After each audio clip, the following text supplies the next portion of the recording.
Hello everyone, in this video I'm going to show you how to add email button to your Facebook page. So for you to do that, you have to open your Facebook, then I'm going to tap on Facebook menu, then make sure you tap on this icon. From there you select the page you want to add email button to. So I'm going to select this particular page, which is normal page test. So I can see switching to normal page test.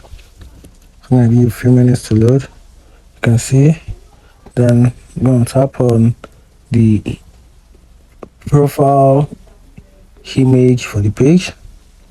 Then I'm going to tap on this three dots icon.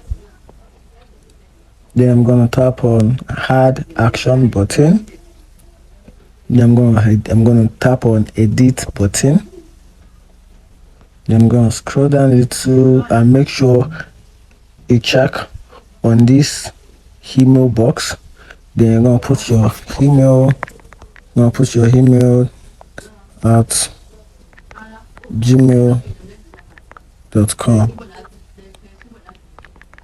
Then once you do that, I'm going to tap on save.